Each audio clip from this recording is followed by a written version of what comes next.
Thank you, everyone, for being here tonight, especially as it is March Madness. No, Midnight Madness. It is October. So I'm glad you're here to exercise your brain a bit before you head off and have some fun in the gym. I'd like to thank you guys all for coming. I know it's a really busy semester. Someone said the semester feels like it's sprinting by. I have to agree. So thanks for taking time out of your busy schedule. I'd also like to thank the many people that made tonight's event possible, the Phi Kappa Phi committee and the organization, the Gady Institute, as well as the Provost's office. I'd like to thank them for their support. I'd like to thank my students that are here. I'm excited to share some research with you in a little more of a formal setting, and to my two colleagues who are responding. Thank you, Dr. Toms and Dr. Manliapeg.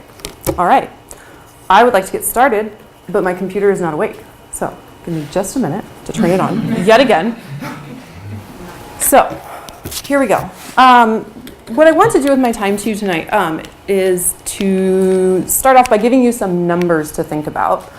If you know me at all, you know that I like numbers and I like data. So our topic tonight is on foreign aid, and foreign aid is a research subject that is also dominated by numbers and by data. So here are a couple to get you in the mood. The first number, $157,676 million. That's how much money the world distributed in foreign aid in 2016. In case you missed it, 157 billion with a B dollars. That seems like a lot, and it is, but it's actually decreased from a couple of years ago, when in 2014, countries gave over $161 billion with a B in foreign aid. But since 2005, the overall trend in foreign aid spending has been to give over $100 billion with a B each year. The second number I have for you is $632,015,858. This is the number of individuals in our world right now, well, actually as of 11 o'clock last night, when I looked it up, who are living in extreme poverty. For those of you that aren't aware, extreme poverty means that you are subsisting on less than $1.90 a day. $1.90 is less than it costs to buy my favorite drink down at Starbucks, a venti dark roast black coffee. Now, this seems like a lot of people, but actually in comparison to history, it's not. In fact, less than 30 years ago, in 1990, it was actually closer to 1.9 billion people living in extreme poverty. That was 37% of the world's population. So we're clearly making progress, but unfortunately, this progress isn't coming fast enough. In fact, the Brookings Institute, along with the World Data Lab in Vienna, have created this online world poverty clock, where I got that 632 million number from. And you can go online and see the number of people that are escaping poverty as they run away from the clock, and then the number of people who are drawn back in. And unfortunately, yesterday, 510 people fell back into poverty. So even though over 2,000 were able to escape, we still have much to do in terms to move forward if we're to meet our goal of eliminating extreme poverty rates in the entire world by 2030, a goal that's been articulated by the Sustainable Development Goals. So how can this be? How can we still have 630 million people living in extreme poverty if we give over $160 billion in foreign aid every year? Well, that's the big question. That's what we want to talk about today. Foreign aid's been around for decades, and if it isn't working, maybe it should become a thing of the past. That's what some people have argued. These are important questions to ask, and that's kind of the major topic that I want to address with you tonight. And I hope to leave you with at least a somewhat better understanding of some of the dynamics and the politics that go into this process. So, the title of my lecture is Do Specialized Aid Agencies Actually Work? A comparison of the health and the education sectors. But before we delve into this, we need to take care of business. We need to take a step back and look at foreign aid a bit more broadly.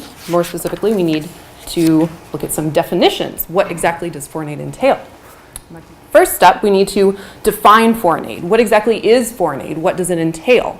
Well, according to the OECD, the Organization for Economic Cooperation and Development, foreign aid can be defined as government aid of grants and or concessional loans that specifically target the economic development and welfare of developing countries. This is the official definition, and it's one that's adopted by governments in determining whether or not a monetary transfer can be considered foreign aid or not. So, this is what foreign aid is. Let's think about a couple things that many people consider to be foreign aid, which actually are not. The first is military aid, aid that we send to Israel, Iraq, Afghanistan, Egypt, troops, military equipment. Much of this is not considered foreign aid from a technical standpoint because it does not target development. Development aid can help facilitate peacekeeping and police forces, but most military aid does not fall under the purview of foreign aid.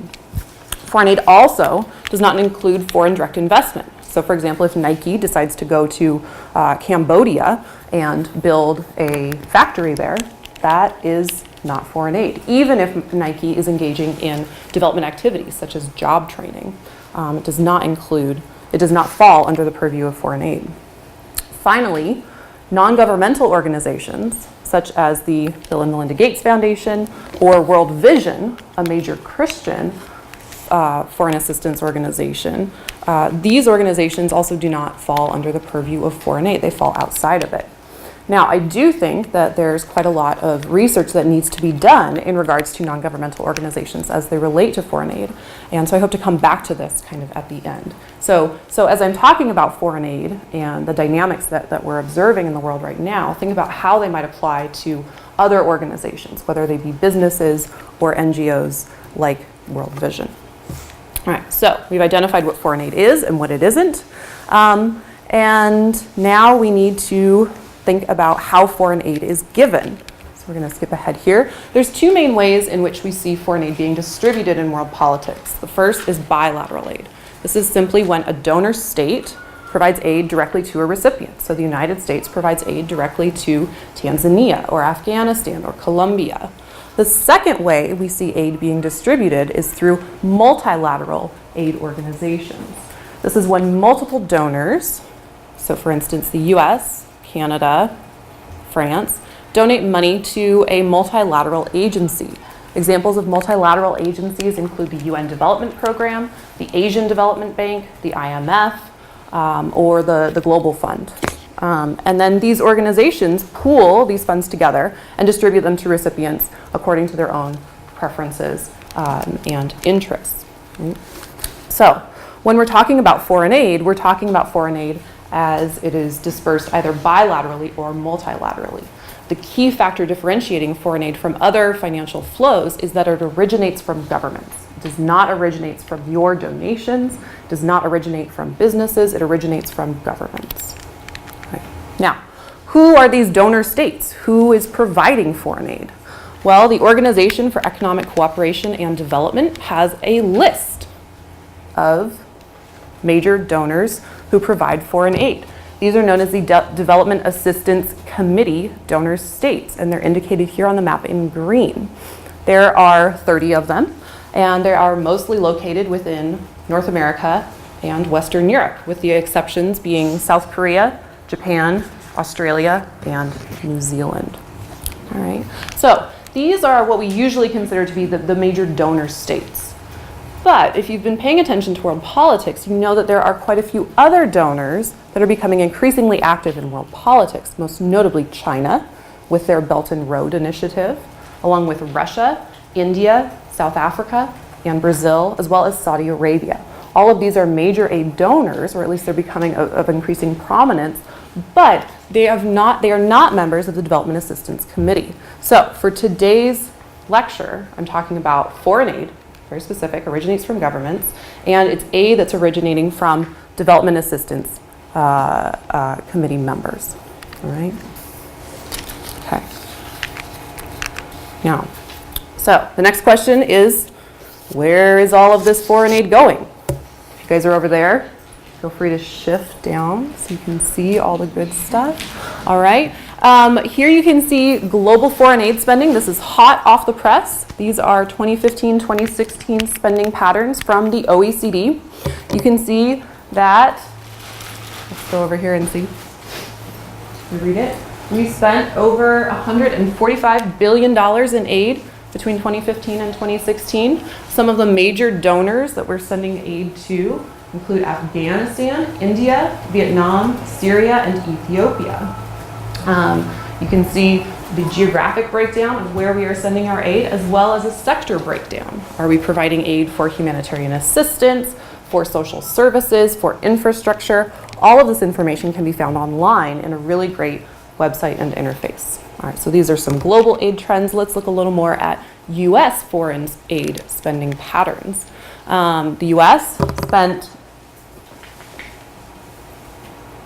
$34.5 billion in aid in 2015-2016, a slight increase. You can see that most of our aid is being given to sub-Saharan Africa, and most of our aid is being given in the social sector area. This includes education, health, and wellness spending. All right, so as we have seen, global aid flows are quite massive. And so it's no wonder that foreign aid as a topic can elicit some very passionate responses, and it can be highly controversial, both in a political setting as well as a scholarly setting. I'll turn first to the political realm. And if you've been listening to politics lately, you know that there's been some developments. As you're no doubt aware, foreign aid is usually a punching bag for many politicians who cite heavy aid expenditures as being unduly burdensome on the American public, for overextending the U.S. into global affairs, and for ultimately being ineffectual at addressing issues of global poverty. Aid money, many people argue, would be better off spent here at home to help Americans struggling with poverty. Exemplifying this line of thinking, in the last 2 years, President Trump's budget proposals have aimed to sharply reduce foreign aid spending to the tune of about 33%, or $4 billion, to USAID, which is a huge cut for any organization. Although Congress, each of these last 2 years, was ultimately able to restore those funds, just last week, or perhaps the week before, at the UN General Assembly's 2018 annual meeting, President Trump again threatened to give aid only to those who respect us, only to those who are friendly to us. But it came up on my newsfeed this morning that he has actually authorized a new foreign aid endeavor, backed by about $60 billion. So we're cutting aid in some instances, promoting aid in others. But overall, President Trump has demanded that countries pay their fair share of development assistance, and foreign aid continues to be rather contentious within domestic politics. If we look at the American public, we see that individual citizens can often be quite resentful towards foreign aid spending at times. In 2017, a study by the Chicago Council on Global Affairs found that 50% of Americans indicated a desire to cut back our foreign aid spending, and only 10% indicated a desire to see it enlarged. Interestingly, the public is also widely unaware of how much the U.S. provides in foreign aid, sometimes estimating our aid expenditures to be about 10, 15, even 30% of our GDP, when in reality it comprises usually less than 0.2% of our gross national income. It's very, very small. So this is a really outrageous discrepancy in terms of what the public perceives us as spending on aid and what we actually spend on aid. Now, turning to the scholarly realm, we see equally contentious debate over aid's effects and consequences. So the main question researchers address here is whether or not foreign aid produces economic growth and development. And this is a question that has plagued us for decades, ever since the inception of foreign aid after World War II. Although nations had actually distributed aid before the end of World War II, the US, for instance, was quite active in food assistance in the 19th century. And we have the 1929 Colonial Development Act in Britain, but foreign aid as we know it today was first initiated after World War II at the Bretton Woods meetings in 1944, where we also established the World Bank and the IMF. Although these meetings were primarily concerned with reconstruction in Europe, shortly after the success of the Marshall Plan, we see these newly formed institutions then turning their attention to the developing world, most notably Africa and Asia. And what we have seen in the last 70 or 80 years since foreign aid was created has really been remarkable, whether you approve of foreign aid or not. We've given about $2 trillion from the wealthy in the world to the poor in the world. $2 trillion over these last decades. Proponents of aid, such as Jeffrey Sachs over here, as well as Bill Gates, have argued that foreign aid's accomplishments are wide and vast, saying we have promoted global health, we have achieved higher education rates, and we have increased economic growth rates. The former president of Liberia, Ellen Johnson Sirleaf, offers her own endorsement, saying Liberia's recovery from its long civil war was driven by the determination and courageous action of the Liberian people, but we would not have made it this far without the strong support of the international community, and foreign aid was central to that effort. Many scholars have also found positive empirical evidence supporting aid's effect on economic growth. Stephen Radley, a professor at Georgetown, finds that, quote, the bulk of the evidence shows that overall aid has helped support development progress and has saved millions of lives. Critics of aid, however, most notably William Easterly, Peter Bauer, Angus Deaton, and over here, Dambisa Moyo, have argued that billions of dollars has been given to the developing world, but it has not produced enough results for it to be worthwhile.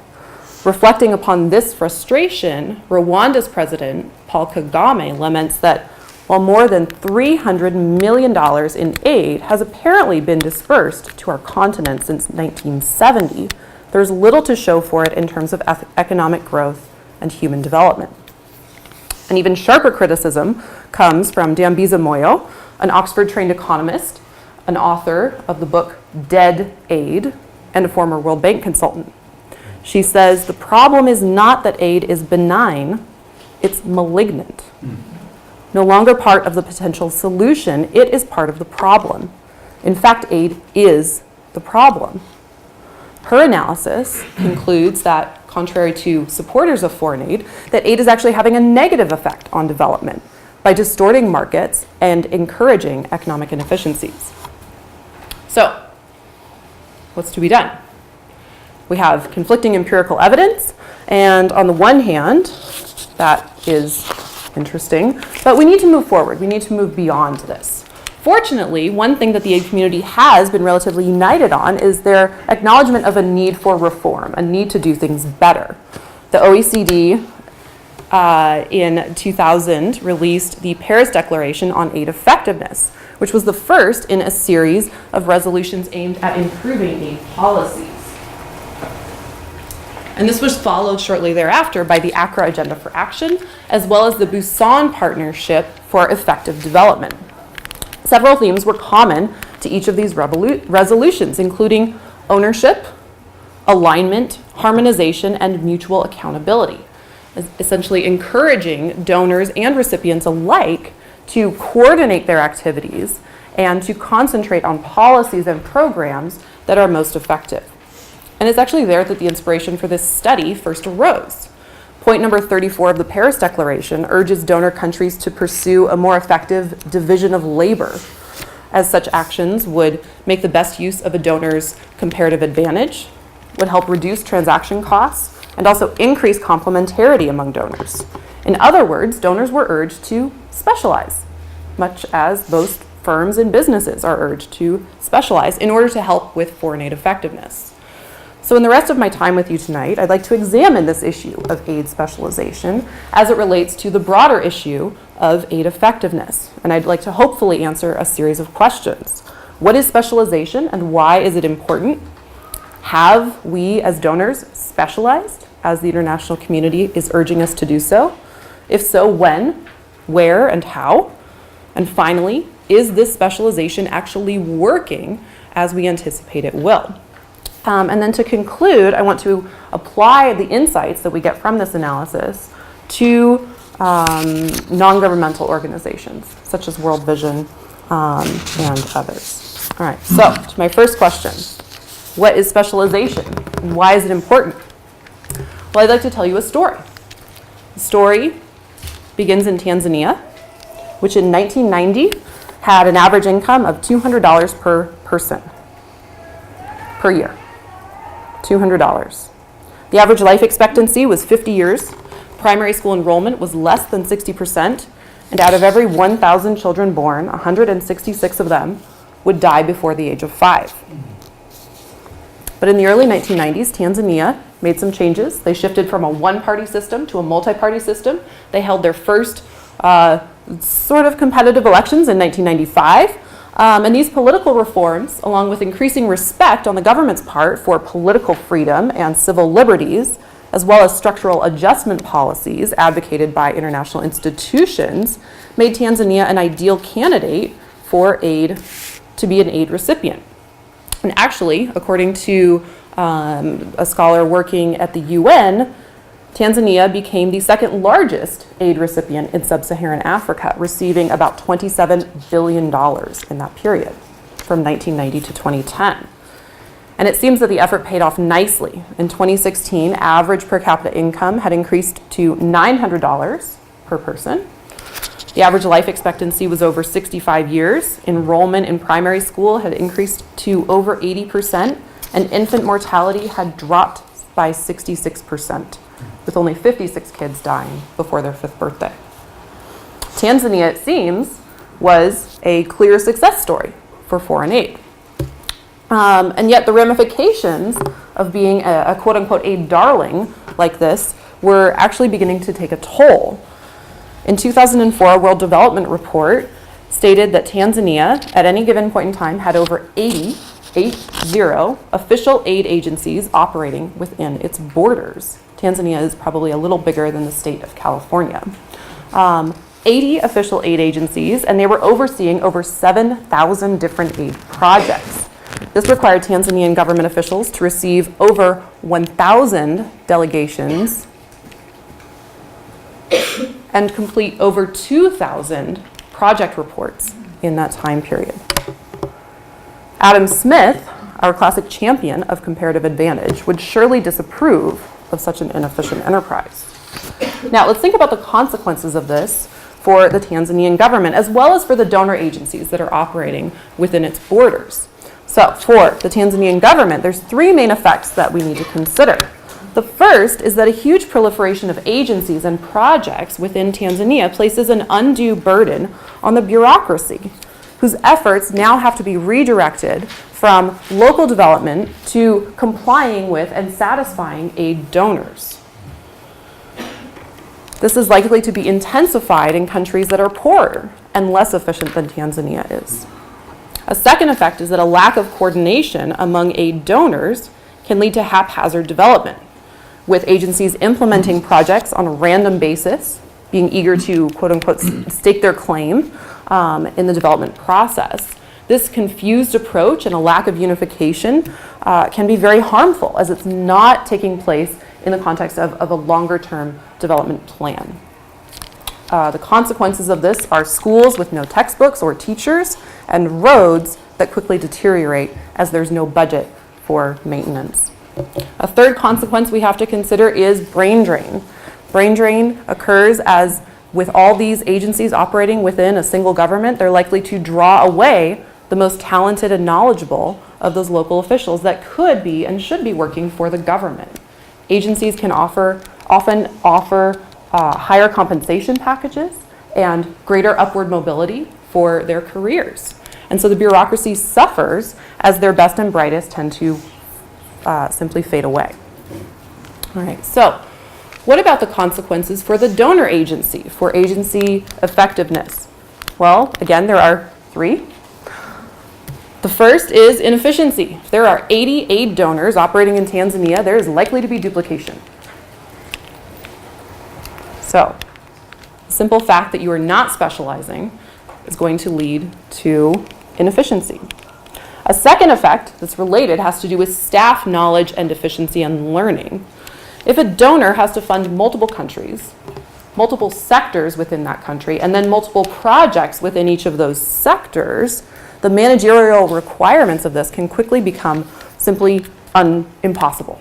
One study made the comparison of this to being a lawyer trying to deal with 100 different cases in any 1 week. It simply can't be done. There isn't enough time. So by specializing, an agency can focus their efforts on a smaller geographic area or fewer sectors, and this will help increase their knowledge and their efficiency at the task, making them more competent in those areas.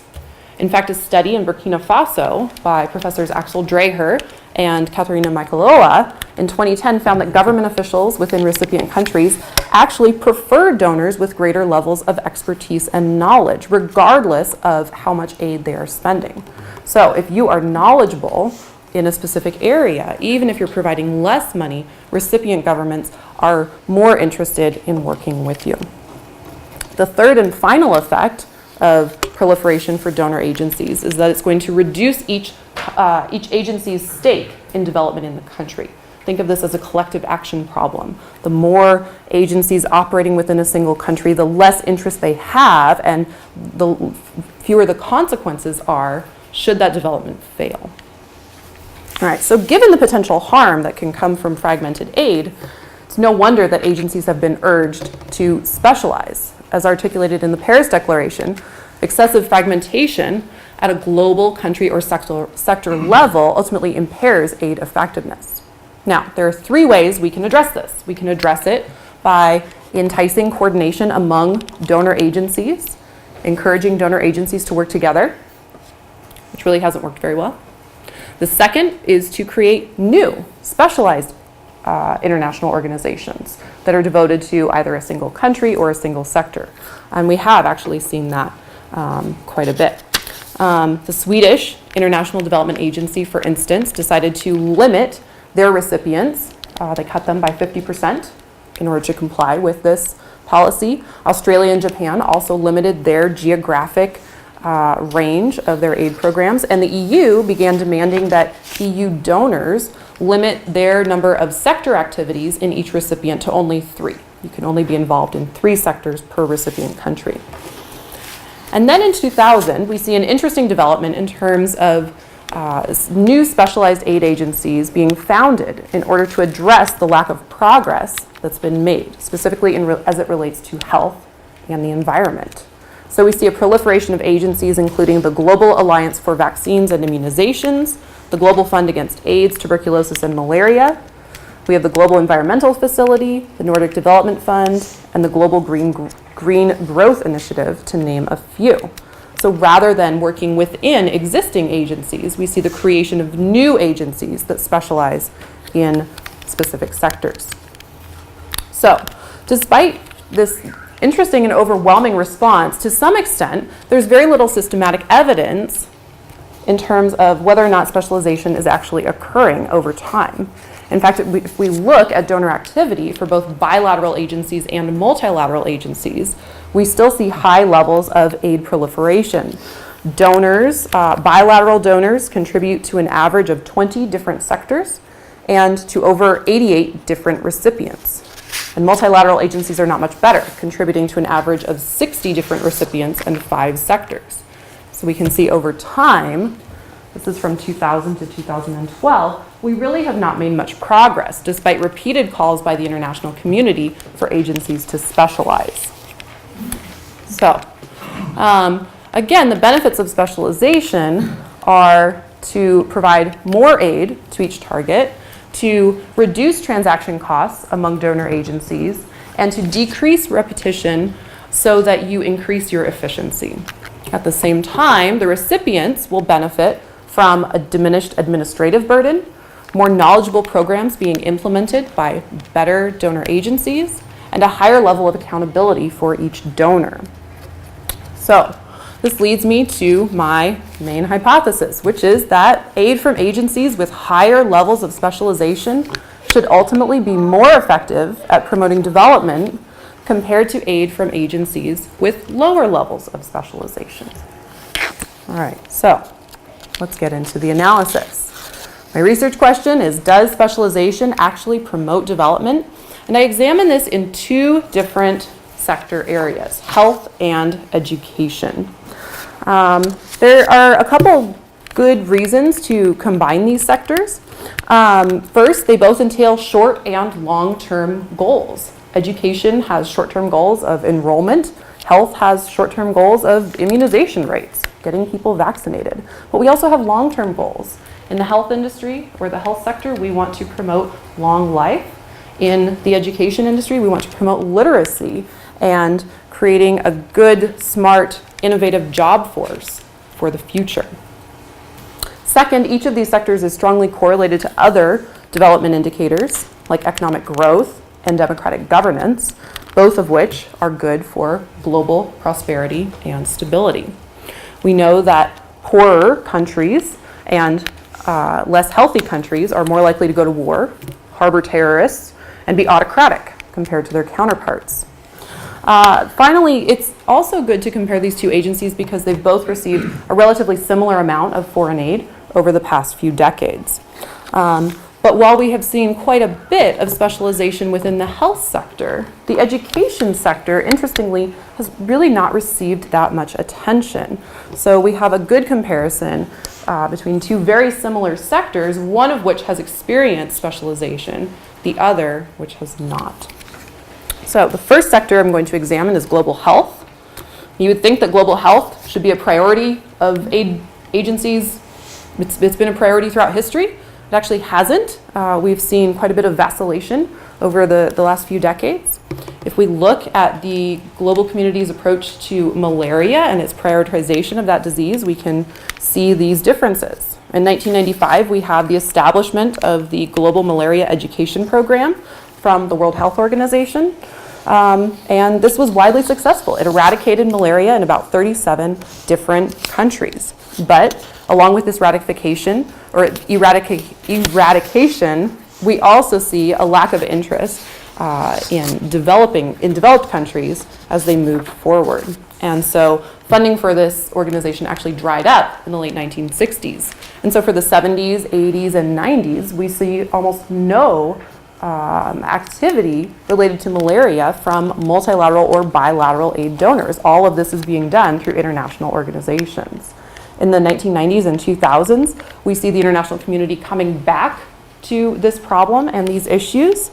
And we see malaria funding increasing from $149 million in 2000 to over $1.2 billion in 2008.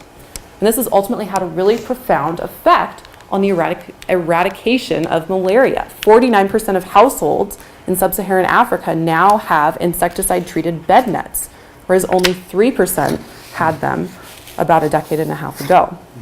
And we have saved an estimated 4.3 million people from dying due to malaria. 92% of those would be children. So there's no doubt that foreign aid has made a huge impact in fighting malaria, and that this progress would not have been possible without foreign aid. But if we look closer, we see that it wasn't just foreign aid, it was specialized foreign aid. It was aid that was targeted at the health sector and specifically at malaria-fighting drugs and tools that was able to contribute to this goal.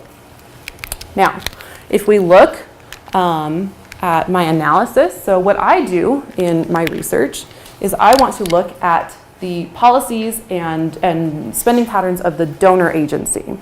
So in order to analyze whether or not health specialization is actually increasing aid effectiveness, I look for indicators of specialization in two different ways. The first is simply through nominal specialization. If we look at the name and the mission purpose of the agency, does it specialize in health? So for instance, if we were to look at the World Health Program, that's a specialized aid agency, right? That's a nominally specialized agency. The other way I look for specialization is to look at where the agency is spending most of their money. Are they contributing 30, 40, 50, maybe even 60% of their aid to the health sector? That would indicate a high level of specialization. In fact, if we look at the Bill and Melinda Gates Foundation, which we know falls outside of this analysis because it's not provided by governments, they are very specialized. One of their biggest priorities is to address global health issues. And they provide about 70 or 80% of their funding, 71% of their funding to global health. So in my analysis, what I do is I have a nominal indicator of specialization. I also organize aid agencies according to how much they are donating to global health. And then I divide these agencies into 4 different groups: low levels of specialization, medium low levels of specialization, medium high levels of specialization, and high levels of specialization. The expectation here is that high levels of specialization will have a bigger impact on development outcomes related to health. I draw all of my data from the OECD's aid database. I look at official development assistance, and I use a variety of control variables, most of which are drawn from the World Bank. These include the log of GDP per capita, population, acts of political violence, democracy, as well as trade.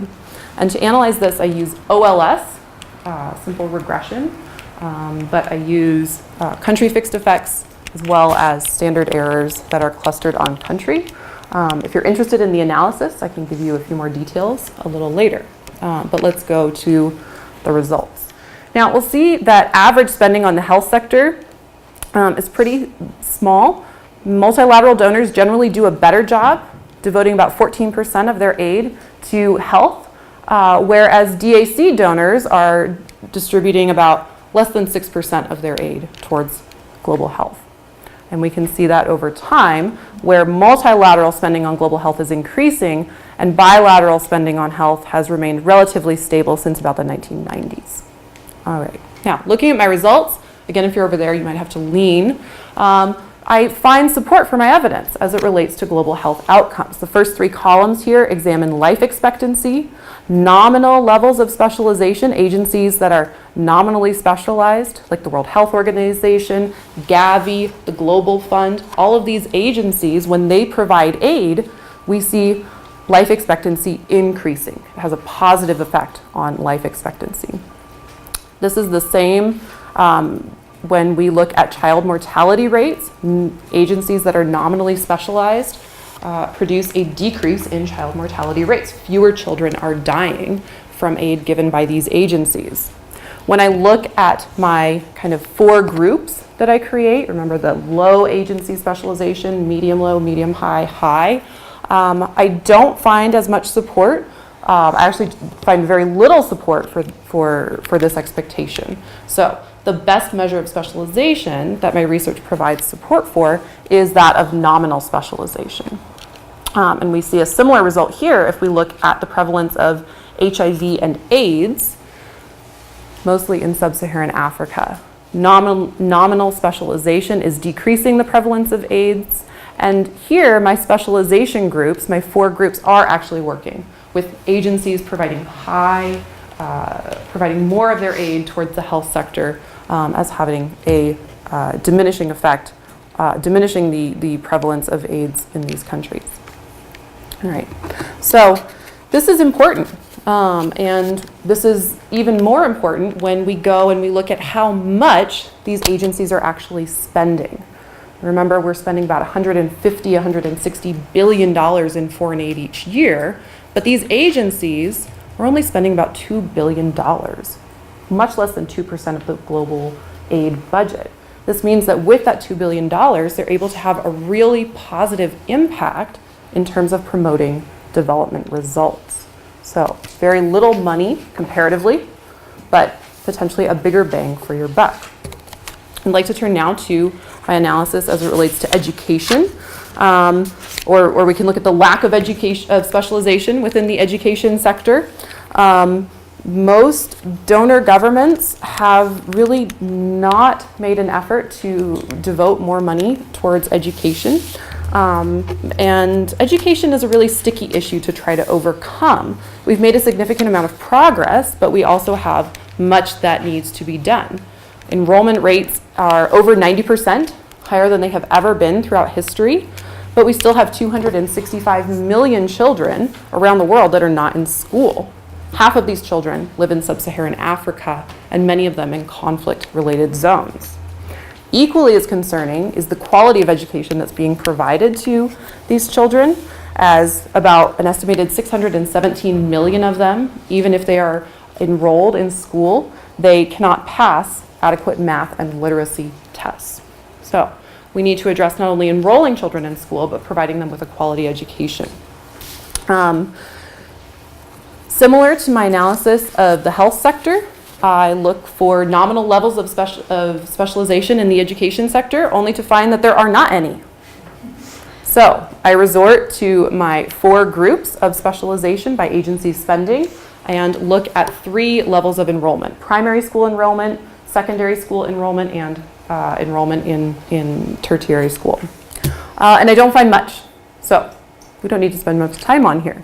Again, my dependent variable is enrollment. This is taken from the World Bank. My specialization measure is drawn from ODA data from the OECD, and I use a similar method and control variables as I do in my health analysis.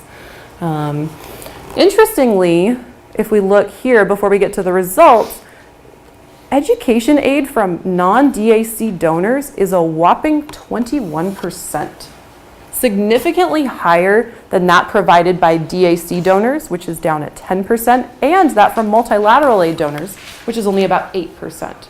So those new aid donors, China, Russia, India, Brazil, South Africa, they are paying more attention to education than we are.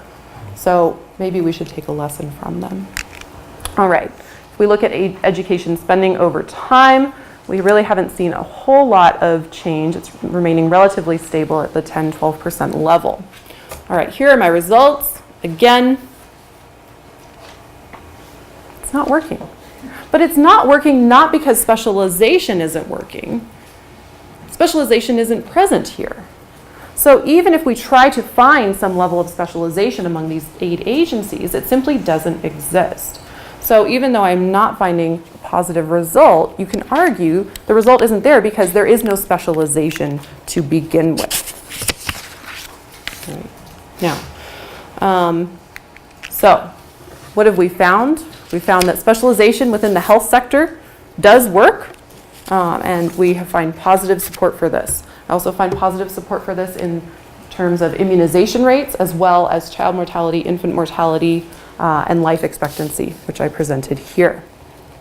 One potential caveat as it relates to education is that education is mainly a long-term goal, and it may simply be taking aid agencies a greater time period to implement policies that can lead to observable changes in terms of the education sector.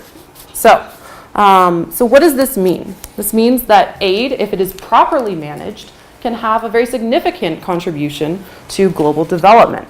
It also means that the volume of aid is not necessarily as important as the quality of aid.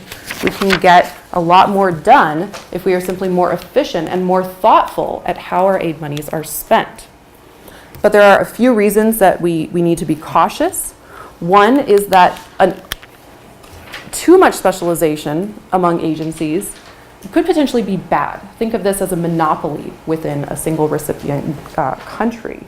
We don't want donors to have a monopoly within a single recipient country. So competition is probably good. There's probably some threshold that exists within these countries that encourages competition, but also helps the donors and the recipients reap the benefits that are provided from specialization. Finally, I want to emphasize that while I've been talking about specialization at the agency level, this does not imply that the relationship between the donor and the recipient state doesn't matter. This is incredibly important for aid policies to be effective. And so agencies, even if they specialize, this does not mean that they have the authority to simply go in and dictate aid terms to recipient governments. This would ultimately undermine their legitimacy in the eyes of recipient governments.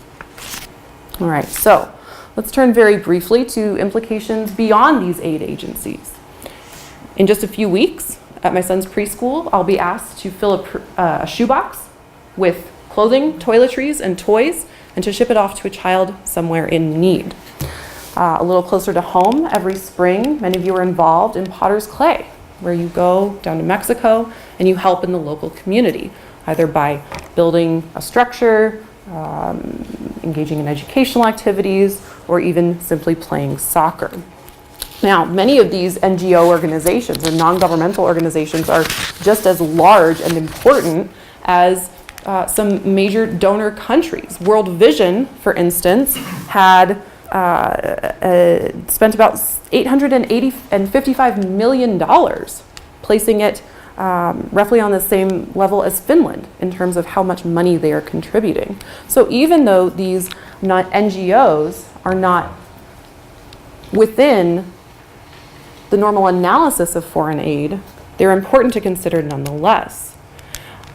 Equally important to consider is World Vision's proliferation in terms of their activities. If we look at the World Vision website, they're involved in everything from justice promotion to health, hunger, education, as well as water cleanliness. So we see a huge proliferation, not only within foreign aid agencies, but also in these non-governmental organizations. So scholars need to question the effectiveness of these NGOs, not to bring them down, but to try to make them better and more efficient in the future. Unfortunately, there's very little data that actually does this. One of the ways I would like to move forward with this research is to collect data and see how aid agencies, including NGOs, are operating and promoting development abroad. So to conclude, we know that the realm of foreign aid is fraught with intriguing policy questions, lots of complex logistics and empirical relationships. And at the end of the day, we need more information. We need more research. We need more information about specialization. We need more specialization within donor agencies. And we need more understanding of the relationship between NGOs and development. But despite the tediousness and the confusion that can come from this analysis, I believe it's one that's worthwhile. And if we truly aim to eliminate poverty in our lifetime, I believe that aid and other forms of government assistance can really play a role in helping us to achieve this. However, this assistance needs to be provided in a more thoughtful and critical manner than it has been thus far. There's much that has been done, but there's much that remains to be done. So thank you very much for your time. I look forward to all of your questions and comments.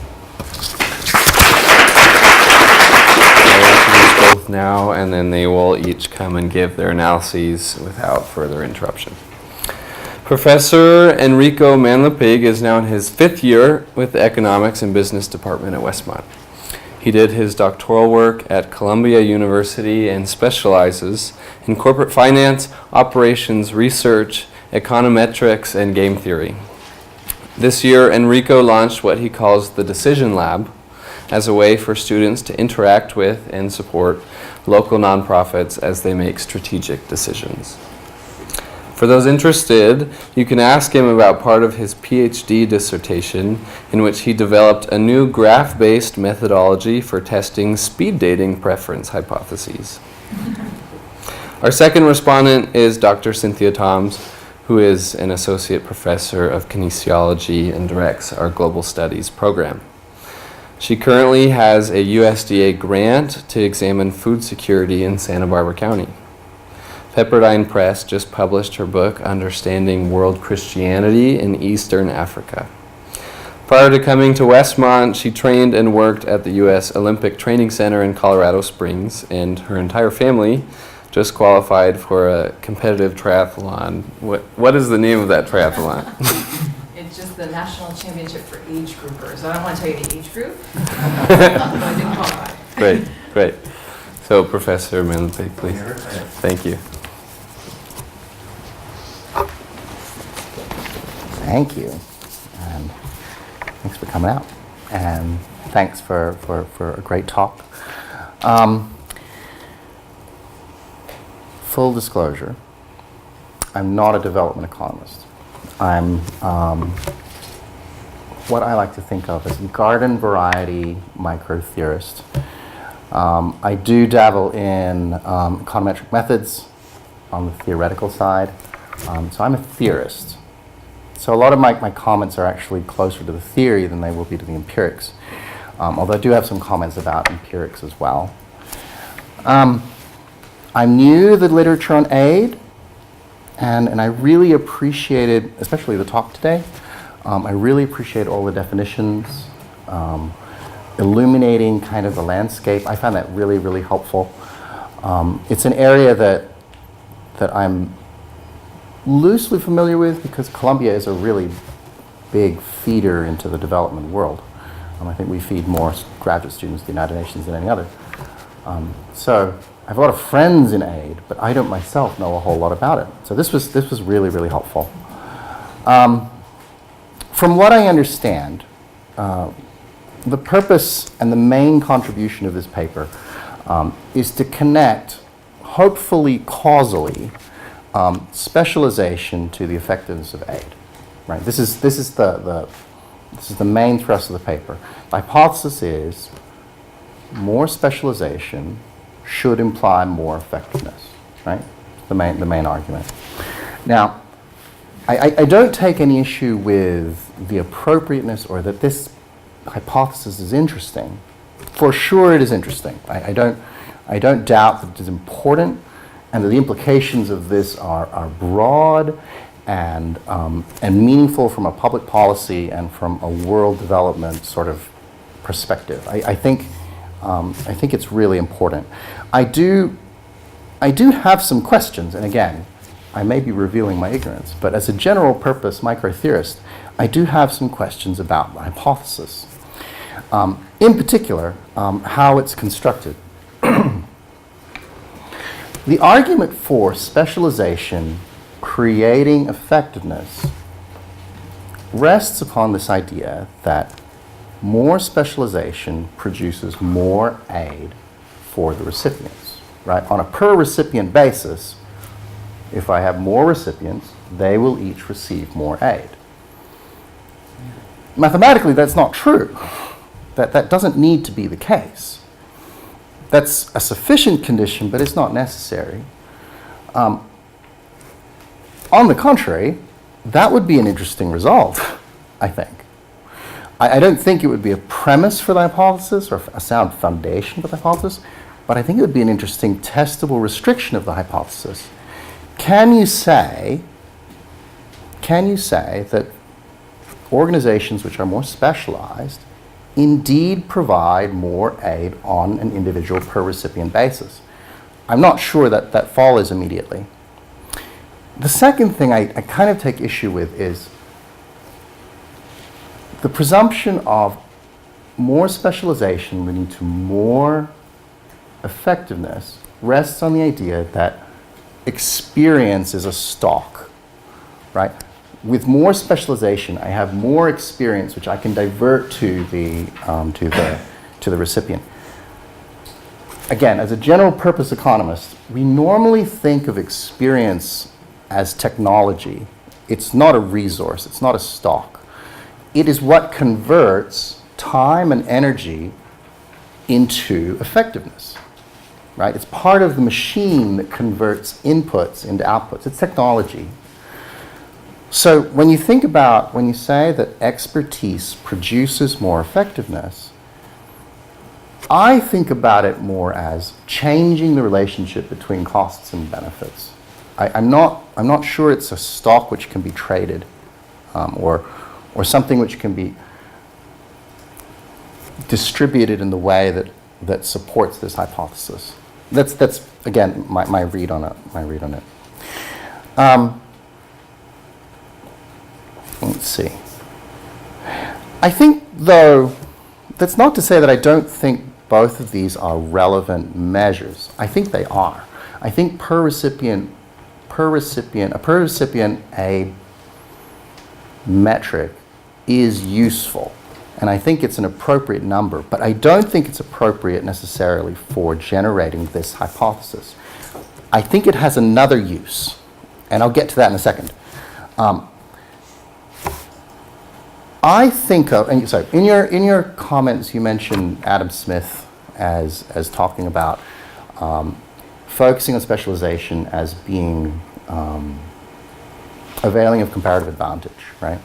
And this is great, right? The idea that you do what you are good at and we will all be better off, right? This is what Adam Smith said.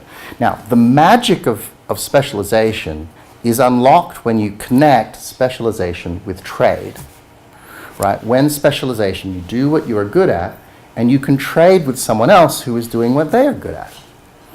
We're not Robinson Crusoe people. We live on an island, do everything ourselves. We do what we are good at, and then we give what we produce to somebody else. To this end, right, specialization is unlocked with trade when we think about opportunity costs, right? The relationship between what we are getting and what we are giving up by diverting funds in a certain direction. I'm not even sure, then, that specialization is even an input. I think of specialization perhaps as an output of this analysis. Perhaps specialization should be an equilibrium phenomenon where you have suppliers of aid and demanders of aid, and the market coordinates in such a way that they have a certain degree of specialization. We see this sort of thing all the time in regular goods economies. You know, we think of nail salons as being not very specialized because there's one on every corner, or a Verizon store on every corner. But then we think of there's only one subway station that's, you know, one subway system that supports New York City, right? The organization of the market is the outcome of the characterization of the market, like the properties of the marketplace. Of course, this is not an economics class, or maybe it could be. But I do still think that it's helpful to consider the distribution of aid perhaps as a marketplace. And if nothing else, as a general purpose economist, to consider the distribution of aid from a donor to a recipient as being a transaction within a market. Now, the organization of that market depends on the properties of the market, which is what we call in economics equilibrium. Now, the reason why, again, from a general purpose economist perspective, the reason why economies organize and markets organize in the way that they do is because of economies of scale and economies of scope. The degree to which opportunity costs increase or decrease as you become larger. Larger firms perhaps would have lower opportunity costs if their economies of scale, but it doesn't have to be the case, right? The reason why we only have one Facebook is because the opportunity cost of entering while you have a large social network is very high. I can't start my own Facebook and expect anyone to join because there's nobody part of my network, right? It could be that monopolies or highly specialized aid agencies exist and function that way, perhaps because they have economies of scale that they alone can capture, perhaps. But if you consider this in equilibrium, right, and you consider the structural properties of the market as being the inputs and the specialization as being the outputs, you now have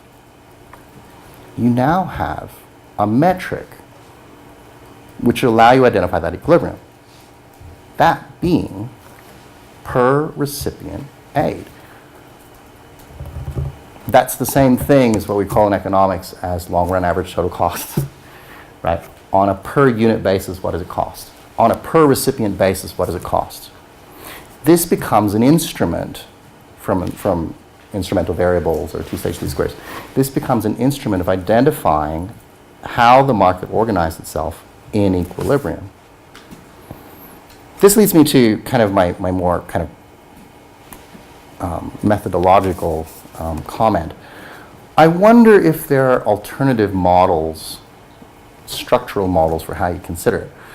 You've taken an ordinary least squares approach. considering the market in equilibrium, which you have seen in isolation, we're just watching the intersection of supply and demand moving around. An instrument would allow us to identify a supply curve and a demand curve in isolation. I wonder if endogeneity isn't at play throughout this analysis. I wonder if aid and effectiveness are somehow causing each other in some sense. On more minor points, I wonder if there are other structural forms. I'm really glad that the GDP entered log now, and I'm glad the population entered log now. But actually, I'd like to see the percentage of aid by quartile, quintile. I think that should be log too. And the reason for that is because I would expect that an aid organization which has a large proportion of its aid devoted to a particular sector is simply diverting more money. So what I really care about is actually the percentage increase in aid, in which case I think it should be logged. I also find it curious that the nominal measure of specialization and the quantitative measure of specialization don't produce the same result. As an economist, again, just a garden variety economist, I prefer metrics based on action rather than metrics based on stated preference. So I would prefer to see the result out of percent of budget, and yet the result appears on the nominal side. I wonder why that's the case, and my preference is my preference would be for the other metric. Also, finally, and I guess I can conclude with this, but the case study of Tanzania highlights that there are a lot of potential inefficiencies because of the misspecialization. But I wonder, I guess the thing that I have to say about that is, and yet aid still flows, right? And yet aid still comes. Why does aid still come? Because the opportunity cost of where it could go elsewhere is sufficiently low, right? It is still sufficiently valued to put more despite the costs. I wonder then if specialization is not, regulating specialization is not a bet, is one way to kind of regulate this market, but perhaps another way might be to grease the wheels, I suppose, of how much trade in aid, if you could say it that way. The ease to which organizations can collaborate. I wonder if that might be more effective than straight up regulating the donors. Just a thought. That's it. Thank you.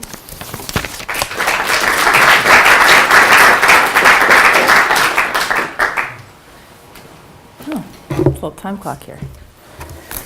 Thank you, Dr. Bryant, for your comments. What I appreciate about your work, I do want to say this, is that you have intimacy with your data. You're in your data and you mine your data. And I do think for a lot of us, a lot of the conclusions we draw are from other people's interpretation of data. And I think it's really refreshing to see you working with these numbers. As someone whose method of inquiry focuses much more on kind of local community-based level, I'm often suspicious of data constructs that cross borders or cultures on a large scale, I'll be honest. But in truth, you and I need each other, right? We need to think about the very real research wheel that would say we have this kind of research question that leads to exploratory questions and then confirmatory surveys so that we get a more accurate analysis of foreign aid. And I say that charitably because our job, Enrico and I, is to, as social media might say, or I should say, to question charitably some of these things and not to, as social media might say, throw shade towards your work. because it is something that is so fine and so necessary. And so as I head into that, I just want to say I think that your work continues to sharpen our community and helps inform my action, others' actions, as you mentioned the implications, toward multiplying God's good work in the world. Now, as I say that, there's a couple questions I have that I want to just kind of raise that I think maybe helps us all think about this. One is about the comparative method between the health and education sectors. So Enrico mentioned this a bit. Among other indicators, you examine aid allocations as a form of specialization. So you mentioned short-term, long-term goals as a match. You mentioned the amount of aid is similar, and then the correlation between your indicators and economic growth and development, which are all effective. And I know that within this sector, there's a lot of people who regularly align health and education, so I know this is not a new method, but I wonder if it's advisable to align sectors which have such different capabilities of receiving and utilizing foreign aid. Dare I say that the assumption of their compatibility might overestimate the research and policy applications that we then launch into. I was fortunate recently to be at a debate at the Comparative Educational Society where they were talking about the opportunity to actually make education policy universal by country or specific by locality. And the reality is that this kept coming up, that education, the primary components of literacy, math, reason, only can be adapted so much. They're at the heart of each education program, once we pay teachers and build infrastructure, is not changing. And in fact, a paper in the World Bank recently said these two sectors are aligned, education and health. Or more precisely, schooling and health care are often lumped together as the major components of something called the social sector. There are some important similarities, but they are outweighed by greater and more significant differences. Most of these differences are intrinsic to knowledge and learning, or to disease and dealing with it. Other distinctions arise from how society organizes and pays for schooling and medical care. The differences matter for cost, day-to-day management, and reform efforts in each sector. Treating the two sectors as highly compatible may lead to untidy reason and bad public policy.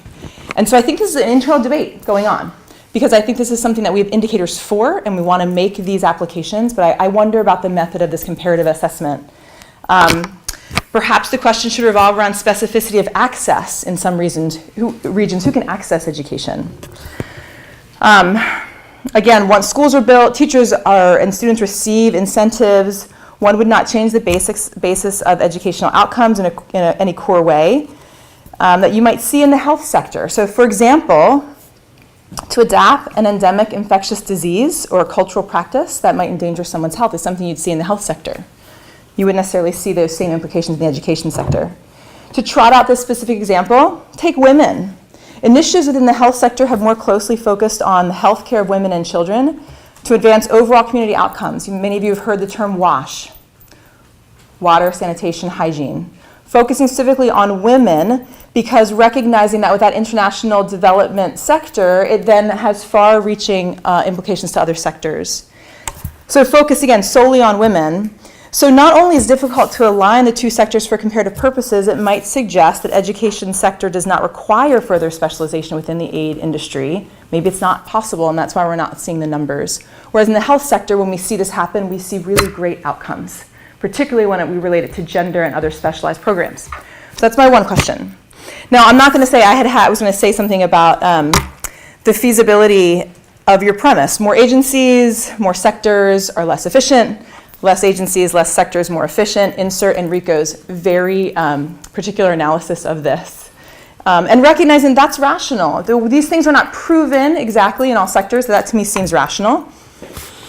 And one in which I think your data clearly suggests in the health sector. But let's just say, I'm going to go back to your case study of Tanzania.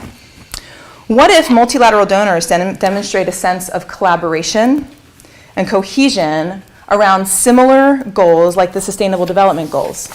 Now, granted, they have a wieldy 17 aims, so I wouldn't say that they've decreased their sector goals very much or who they're working with.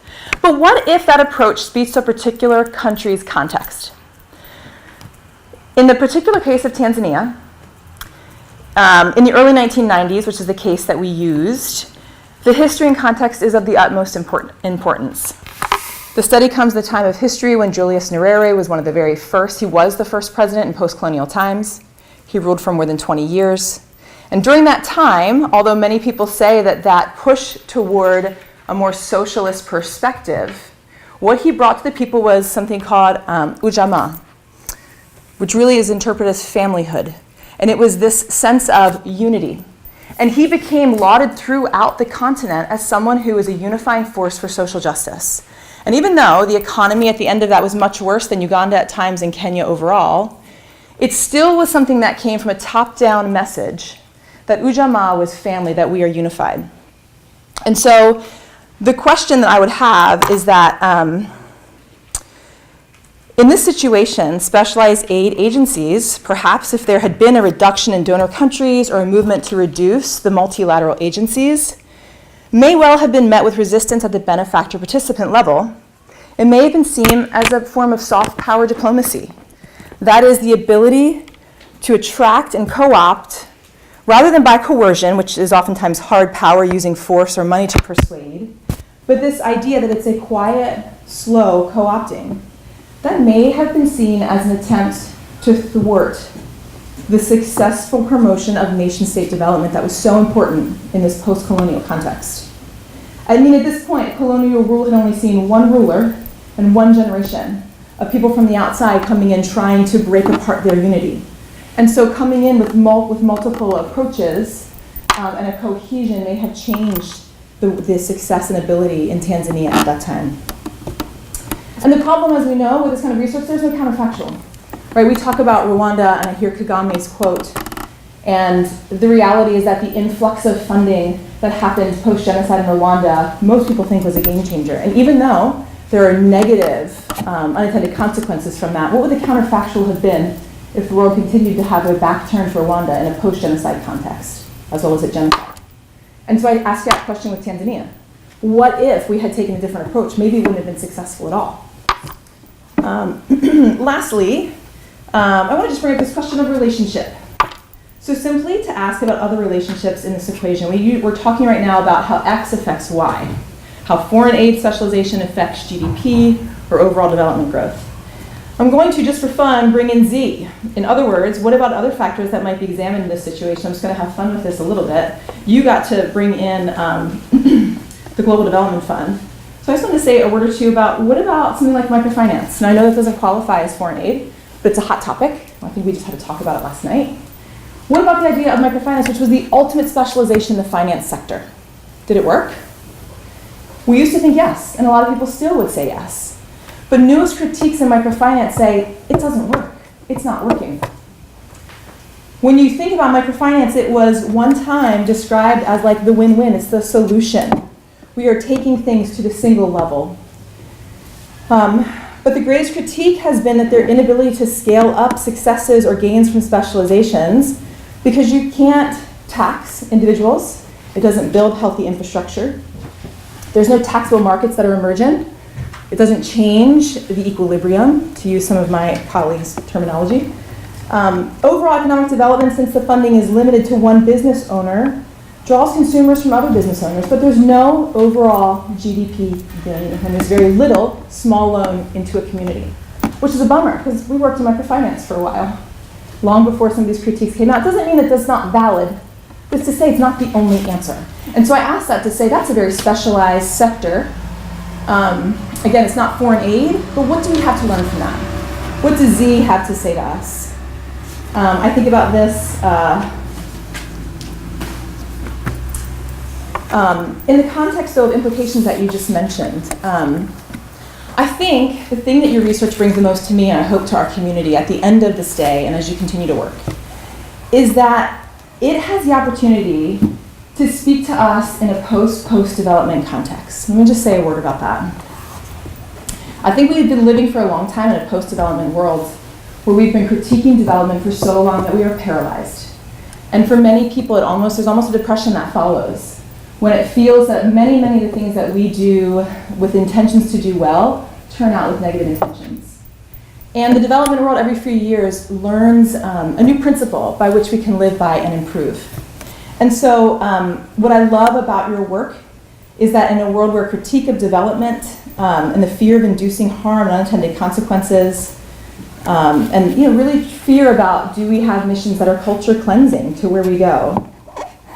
You give us something that allows us to have I think, joy in solidarity, hope in hope, a utilitarian spirit that I think is deep set within our Christian American hearts.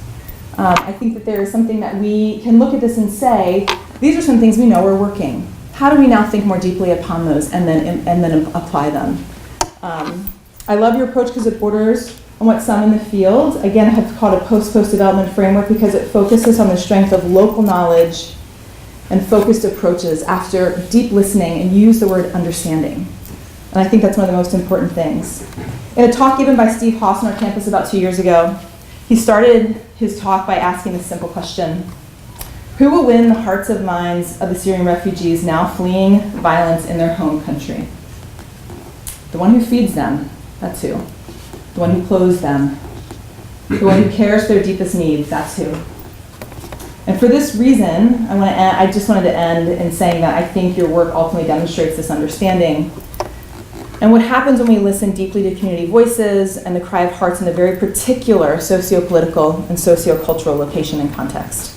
It's in this space that we can foster empathy, compassion among our local neighbors and offer what Greg Boyle encourages, compassion that's not a relationship between the healer and the wounded, but a covenant between equals.